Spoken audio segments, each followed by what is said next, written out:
This morning I'm going to do the Elie chain walk.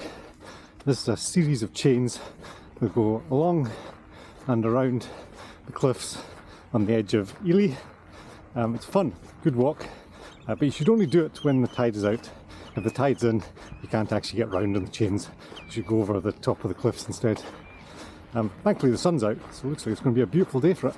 If you're going to do the chain walk, the best place to park is in Earl's Ferry. Try and get as close to the golf club as you can, and then walk down through the golf club onto Ruby Beach, and from there head all the way to the end of the beach. So about 3/4 way along you will see a sign that says Fife Coastal Path. Don't head up that one, that just takes you up to the top of the cliffs. Just keep on the beach and try and clamber over all the rocks.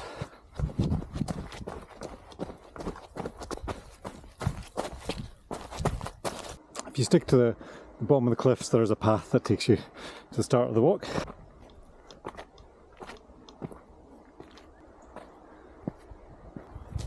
The path is approximately 1 kilometre long and comprises 8 chains.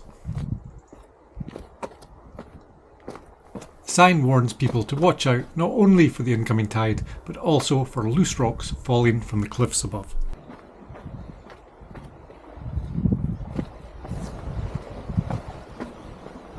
Right, find the first couple of chains.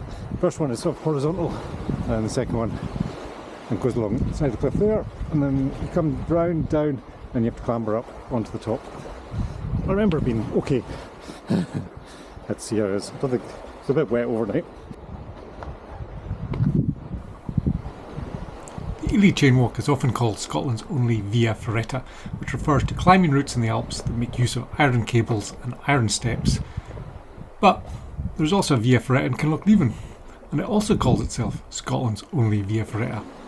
I might have failed maths at school, but I'm pretty sure that means there are 2 of them.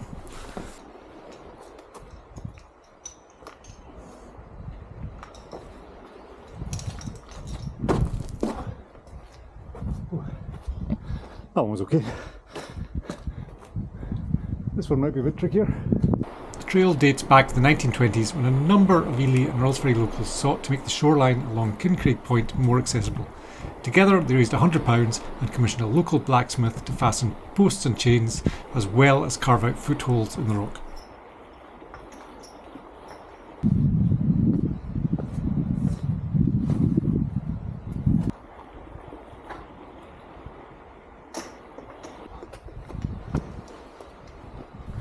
I used a 360-degree camera to record the walk. This distorts the image just slightly, which makes things look a little bit more scary than they actually were.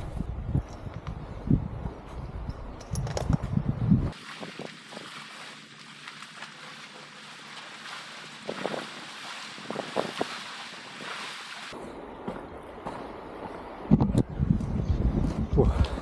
The tricky part is coming back to the camera. Guides say the walk should take about 1 to 2 hours to do. I was jogging it and managed to get through in about 30 minutes, but I think anyone who's reasonably fit would do it in well under an hour. Although that's assuming the conditions are dry like it was today. If the conditions are wet, please take your time.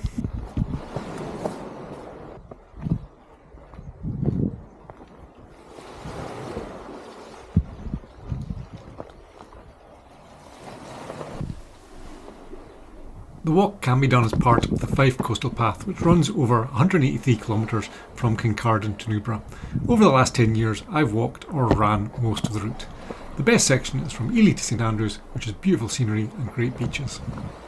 The way I like to do it is to park a car at the bit I want to head to and then take a bus back to the start. There's a regular service up and down the coast. Once you've done the walk, treat yourself to fish and chips and Anstruther, although watch out for the queue in summer. I once spent an hour and 15 minutes queuing there.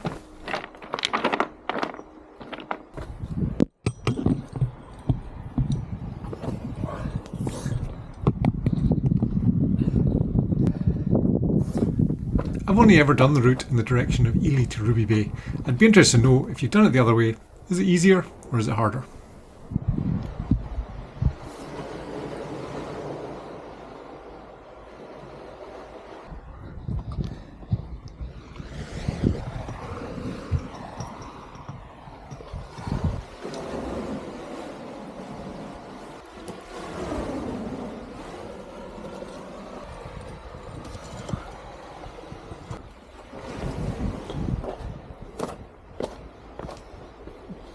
that's the hardest one to do.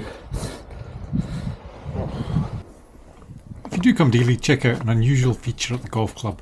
The starter's hut at the first hole has a submarine periscope. It gives the starter a perfect view over the hill at the first hole. The starter checks to make sure the group in front is well on their way, and then they can invite the golfers on the tee to play away. The periscope was salvaged from HMS Excalibur in 1966. Excalibur was an experimental submarine with a highly volatile fuel source.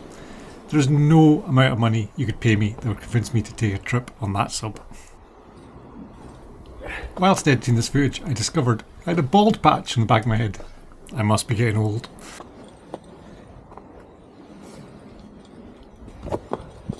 The camera doesn't do justice to the next section. It was a near vertical chain, although it was slightly easier than I thought it was going to be.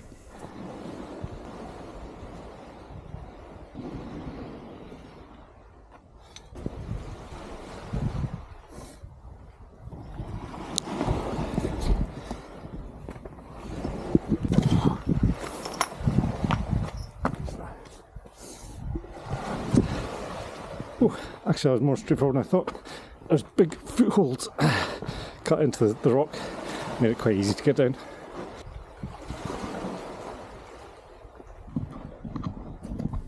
If you're looking at these chains and thinking they look in pretty good nick for something that's been here nearly 100 years, then it's because these ones have been replaced. The last time, I believe, was in 2010.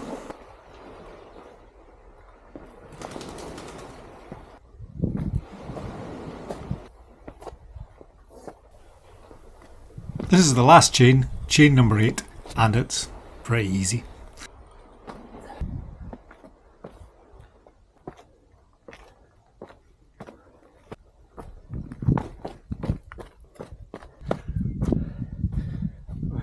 That was quite hard work, but you know, it's doable by anyone as long as you take your time and be safe with it.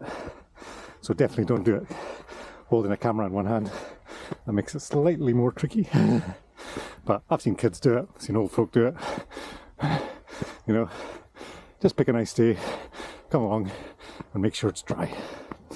And then once you get to the other side, you just come up the path here and you've got a nice walk back along top of the cliffs. And when you're coming back along the top, check out some of the World War II buildings that are here. You can walk into most of them and see what life used to be like. The loop from Elie back to Elie took me 1 hour and 15 minutes. I didn't see anyone else whilst doing the route, but if you were to do this at the weekend or in the summer, then expect it to be much busier. Overall, it's great fun and I'd urge anyone to give it a try.